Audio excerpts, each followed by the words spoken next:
Donc, bon vendredi tout le monde, j'espère que vous allez bien. Pour ma part, ça va bien, on est vendredi. Aujourd'hui, un drop d'un un personnage que j'avoue que j'aime beaucoup.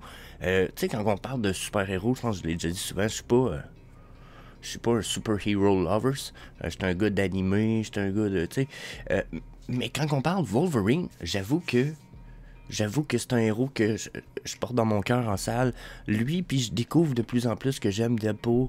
Je pense qu'on est dans des personnages un peu, ou peut-être les acteurs qui ont la même catégorie d'âge aussi dans les films, bien entendu.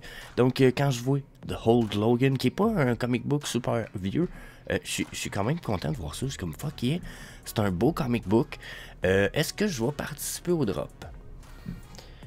Il y en a 20 000, 6,99. J'ai envie de dire non.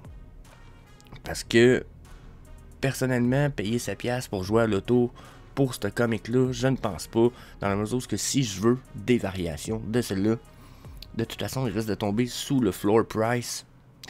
Quand même très très bientôt. Puis, je les voudrais pas pour avoir un mint number spécial. Je les voudrais probablement juste pour la collection et pour le Master Collector Program. Donc, personnellement, je me lancerai pas. Surtout, je pense que c'est pas un comic qui est PSA grade super high. C'est le genre de pièce que faut vous disiez qu'un common, genre super bien gradé en ce moment, ça se vend comme 100, 200 pièces même pas. Donc c'est pas le comic book le plus genre hot. Par contre, tu sais, ça vient de 2003, là, hein? C'est pas vieux, ok? Mais par contre, ça pourrait être une belle pièce à accumuler. Faut l'avouer, c'est quand même cool. Je suis pas certain si c'est la first appearance de Old Logan, mais quand même, très beau comic book. Donc, comme je disais, je participerai pas au drop. Personnellement, je vais expliquer pourquoi, mais faites vos choix. N'oubliez pas, notre financial advice, rien de tout ça. Yeah, justement, disclaimer time, je le mets là. 1, 2, 3, aucun conseil personnel financier d'investissement est prodigué dans cette vidéo. Donc, right away, movement price, le gem squeeze de Miles Morales est terminé. Puis quand je vous dis le gem squeeze, regardez, là, on a des montées de prix de 165, 145%. Je pense que j'ai très rarement vu ça, j'en sais. C'est des hostile rise de price. Il y avait même des Elf Labbit à 18, à 27 qui se vendaient, là. Regardez, ils se vendaient 15 gems. Donc ça, c'était du gem squeeze qu'on avait eu le droit, là. Mais, quand je regarde ça, tous les prix qui remontent, regardez, là. Tout ça ici, ça. Avez-vous vu une grosse pièce, vous autres? J'en ai pas vu une tabarnak. Là, je vais vous expliquer pourquoi. Moi, je pense que c'est comme ça. Après, regardez, on continue, là. C'est les 3 pages, là, on a des pages de prix jusqu'à 20%, genre en page 3, en bas de page 3. Donc, Super Rise, là, regardez. Bam, bam, bam. Encore là, est-ce qu'on a des grosses pièces? Non. On a... non, même pas. C'est même pas le ultra rare. Puis je pourrais pas dire que c'est une grosse pièce encore, Boba Fett, hein. Donc, on continue à checker. On a-tu tout. Mais là, c'est du temps de flipping, la gang. N'hésitez pas si vous aviez des trucs que vous aviez achetés super pas cher en vous disant il y a un gem squeeze, je vais faire du flipping. C'était pas fou. J'aurais peut-être même dû en parler. Mais regardez, là. C'est le temps là, de revendre des affaires qui vont avoir pris une coupe de pièces. Là. Ici, 21%, donc c'est pas beaucoup. Mais oh, Spider-Man Jump Into Action qui a repris 21%, ce qui fait 35$. Bon, déjà là, on a eu une pièce peut-être plus substantielle qui a augmenté de prix. Mais j'ai beau regarder, là, pas de big piece qui manque de prix. J'ai pas été entre 19-20% encore. Là, je cherche les grosses pieces avec vous autres. Là. Je sais pas s'il y en a qui vont me dire t'en as passé, Jess, là, mais je vois pas de grosses pièces. Ah, peut-être c'est ici. Peut-être c'est ici, Dragon Girl. Mais encore là, on n'a pas genre de partner statut qui a augmenté de prix, rien. Puis le haut, un Spider-Man. Bon, on a un Spider-Man qui a pris 15$. C'est quand même pas une rise de fou, là. Puis là, pourquoi? C'est que justement, on a eu le droit à exactement ce qu'on avait déjà eu dans notre passé, puis ce que beaucoup connaissent quand si vous êtes des OGs, ce qu'on a vraiment appelé des gem squeeze, parce que on avait des drops, puis il y a des trucs qui se vendaient genre à rabais de 50% la journée même du drop, parce que les gens voulaient acheter des pieces, genre qui allaient dropper, genre, puis avoir de l'argent, puis la liquidité, puis donc on a vu ça souvent, sauf que ça arrivait qu'on voyait des grosses pièces quand même tomber. Là, on n'a pas de grosses pièces qui augmentent en prix. Là, okay? J'ai envie de vous dire que la raison est assez simple, c'est que on fait juste reconsolider les prix dus au Gem Squeeze qu'on a eu, mais on est toujours sur une descente dans nos prix. Ok?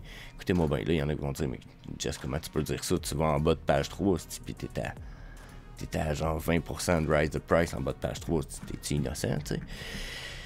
J'ai envie de vous dire que non, au bout de la ligne, c'est ça qui va se passer, c'est que si je vais sur les drops de price, en bas de page 1, j'ai quoi, 9%? Regardez les drops de price, là. On n'a pas de drop de price. On n'a vraiment pas. Mais, jusqu'à un certain point, déjà, Yucky Charmer 350 qui perd 70$, 16%, c'est quand même une plus grosse pièce que 60% de ceux qu'on vient de voir sur la montée des prix, là. Ok? Il y a combien de ça? Il y en a 666 de ça. Ça fait partie des grails. Pour ceux qui... Regardez, ma charte des grails est juste là. Ça fait partie des grails. Ça fait partie des grails, le tabarnak. Puis, il y a des pièces, bon, Choice on the Bush. En théorie, il y en a rien que 140. Ça fait partie des grails. Ultra rare Ben Riley. Donc, ces pièces-là continuent à descendre de prix. Pourquoi les grosses pièces descendent de prix? Vous pensez, oh, tiens, Ghostbuster logo. Mais parce que finalement, on est... C'est pas parce qu'on est encore en Gem Squeeze, là, il n'y a pas de nouveaux drops, là, puis le monde sont pas en train de vendre le Ghostbuster logo moins cher qu'ils le vendaient il y a déjà 24 heures, parce que là, tout d'un coup, ils veulent plus de Miles Morales. J'en doute un petit peu. Je dis pas que c'est pas le cas, là. Ça veut pas dire qu'il n'y a pas quelqu'un qui veut vendre son Ghostbuster logo pour s'acheter un Miles Morales. En fait, ça ferait du sens en tabarnak. Si vous avez des Ghostbuster logo, puis que vous hésitez, en fait, si vous voulez mon avis, j'avoue qu'entre un Secret Rare, Miles Morales puis un Ghostbuster, je ferais le switch. Regardez, ça fait partie des grosses pièces là, dans nos autres, que si je vais au floor price, regardez, on va le faire. On va au floor price, toutes les grosses pièces là, regardez. Bon, 0% de rise, 0% de rise, 0% de rise. Oh, une drop de 3 de 4%, ça fait quand même 400$ de drop. Oups, une petite rise ici. Oh, drop. Hey, on parle de 3 grosses pièces qui drop, là. Hein? Spider-Man, Partner, Ghostbuster. Oh, Vivi logo. Oh, Harley Quinn. Oh, la rise. Non, 0% de rise. Pas de rise de price. Donc, oh, 2% puis 5% ici pour Todd puis pour Spider-Man Animated. Ça, c'est quand même bien. Mais c'est quand même pas des grosses rises. Là. On parle de 29 puis 63$. Donc, on est sur une drop de prix, la gang. On est sur une drop de prix. Ça va juste continuer. Là, on fait une petite consolidation parce que là, les gens qui ont... Les gens qui ont acheté, puis etc., vendu à cause du Gem Squeeze, puis du Miles Morales, ben là, sont en train juste de probablement revendre à profit certaines pièces, ou justement, et vu qu'ils veulent plus la vendre à 5$, ben là, ils la délistent, puis ils la relistent, par exemple, à 12 gems. Donc, yeah. Checkez ça, on va aller voir le whole time loop, puis après, ben, j'ai un petit quelque chose pour vous autres. Juste après, on va aller faire un petit tour sur le partner statut, on va aller voir sa charte. Donc, yeah. Donc, sur le all time loop, qu'est-ce qu'on a à matin? Déjà, Mayor of Townsville, ça peut être cool si quelqu'un veut finir le set du Powerpuff Series 1. C'est ultra rare du set, c'est quand même cool. Le Ben Riley Spider-Man ici à 879, c'est vraiment nice ça aussi. Le Homer and Bart, pour moi, ça reste quand même le premier Golden Moment, genre ever. Fait que quand même cool, 164. Vraiment donné. Si on continue, on a quoi? Aston Martin, c'est sûr, c'est cool. Superman, puis ben, Miles Morales, même si pour l'instant, Miles Morales, je pense que j'attendrais peut-être. Il pourrait descendre encore de 30%, un peu comme durant le live que j'ai fait hier, où ce que Vivi Max, il s'est plugué, vous allez voir ça sur la chaîne YouTube. Il disait, ça se pourrait qu'on voie encore des drops jusqu'à 50% pour certaines pièces, puis je suis comme, il a raison. Il a tellement raison. On pourrait tellement avoir une méchante drop. Il y a même dans le monde de la crypto et des finances, il y a Cathy Woods qui nous dit, attendez, dans 14 jours, ce sera pas beau. Ce sera pas beau dans 14 jours. Puis elle parle de la finance mondiale puis de l'économie mondiale en théorie. Là, donc on fait partie du monde. Hein? Vivi fait partie du monde. Donc ouais. Yeah. Risso, super bon prix. Ça là, John T. Jig puis etc. Là, pour moi ça aussi c'est des crises de belles pièces. Hein? Donc Junty Jig. J'avais peur sur le coup de pas être sur le bon prix, mais ça, Miles Morales, même à 240, même s'il descendrait à 140, c'est un bon prix d'achat, 240. Yeah, les opportunités sont toutes chères un peu, mais les belles opportunités sont vraiment en page 1, si vous voulez mon avis.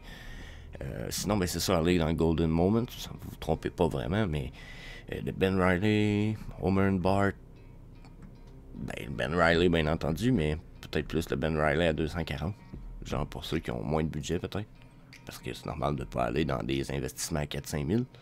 Mais encore là, regardez, même ces Labbits là ici sont très pas chers pour ceux qui sont dans les Labbits. Le Disney logo à 100$, c'est encore pas cher. Probablement que la Magic Lamp aussi est super pas chère en ce moment. Avoir des kits de. Avoir des sets de celle-là, ça devient super facile jusqu'à un certain point. Regardez, 55 gems. Donc, 150 gems, vous avez un set complet, c'est facile d'accumuler des sets de ça en plus. Puis ça peut pas perdre de valeur super gros, c'est le Disney logo. Puis c'est quand même la lampe d'Aladin qui est aussi représentative de la lampe du conte des mille et... C'est les contes des mille et une nuits, je pense. Donc, yeah. Je pense qu'il n'y a pas aucune perte à y voir ici. Au contraire. So, yeah, that's it for today. On va aller faire un petit tour, c'est vrai. On s'en va voir Partner Statue. Donc, comme je disais, on va faire un petit survol du Partner Statue pour ce qui est de sa charte ici. Il est à quoi? 3549 en ce moment. Bon, j'ai affiché des EMA 8, 13, 21. C'est ça? Ouais.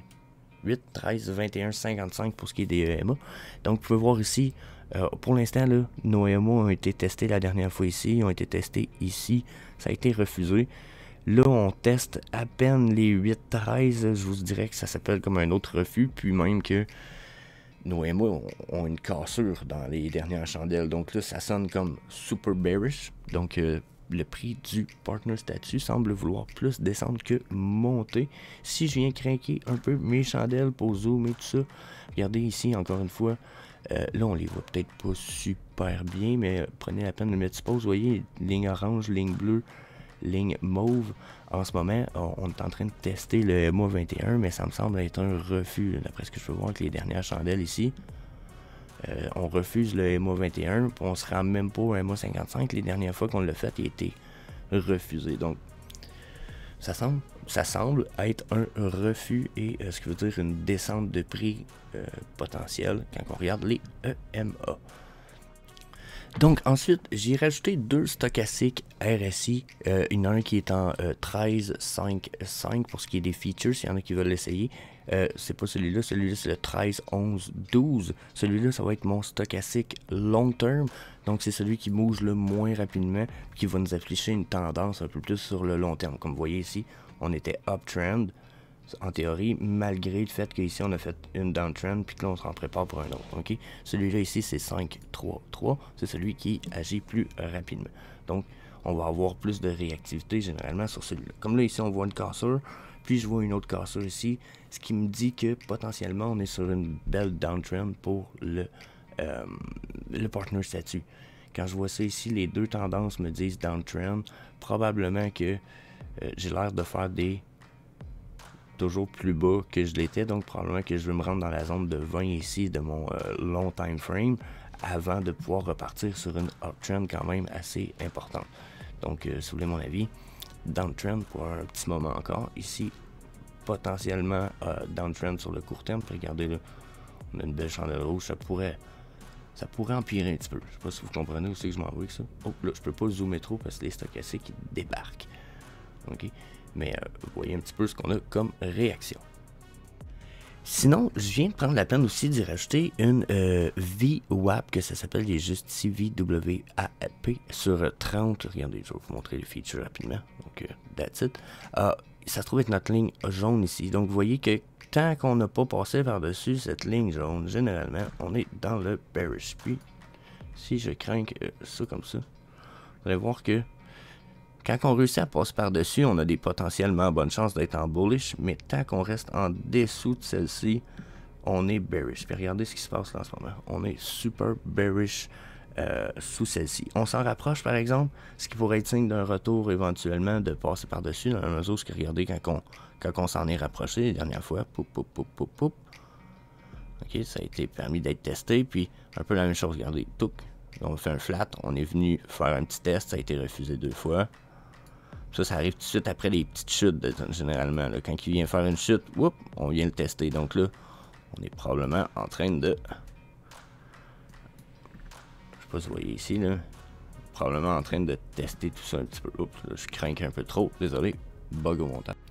Donc, ça, c'est tout le temps quelque chose qui me fait, je m'excuse pour ceux qui essayent de suivre la coupure au montage, mais aussitôt qu'on se met je me mets à zoomer un peu trop, à un moment donné, ma charte à bug, puis je perds tous mes indicateurs, je recommence. Je sais pas pourquoi ça me fait ça, peu importe le browser que j'utilise, mais... yeah.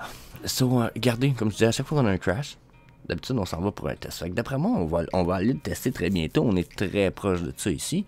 Puis, bon, là, j'ai plus mes EMA, mais vous avez vu, les EMA, ils se dirigeaient tous ici, dans cette région-là, en tant que résistance. Donc, on pourrait aller tester un petit peu plus haut avant de potentiellement tomber. Mais pour l'instant, même le VWAP est très, très bearish. On a comme pas de bonnes nouvelles bullish pour l'instant. Puis, ben, on va finir tout ça avec un RSI tout à fait classique, la gang. Regardez comment notre RSI semble bearish. On est parti de là pour la uptrend, mais depuis, on n'a pas réussi à s'en aller vraiment dans un bullish momentum. Puis là, ben, je vais essayer de le craquer, puis ça marchera pas. Il va bugger, bien entendu, c'est sûr.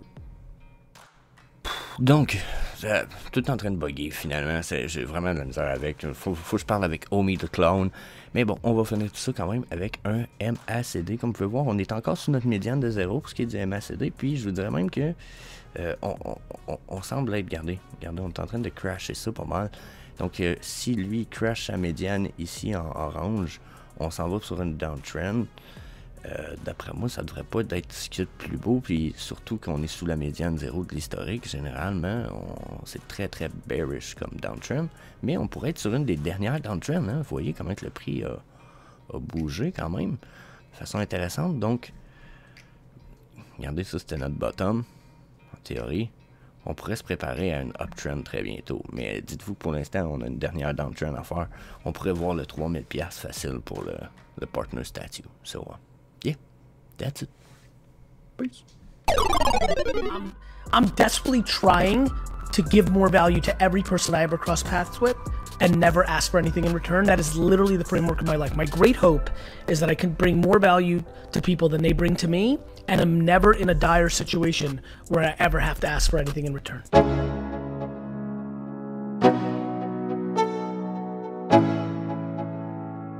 Let's go. Yo, I'm like an addict, do I gotta have it. I ain't even playing, got a really bad habit. If it moves, gotta grab it, fuse like a magnet. Lose, won't have it till I'm doomed in a casket. I ain't playing, got a weird mind. If you work 8 hours, I'ma work 9. If the shit tastes sour, you should taste mine. I'ma stay in power for a long time.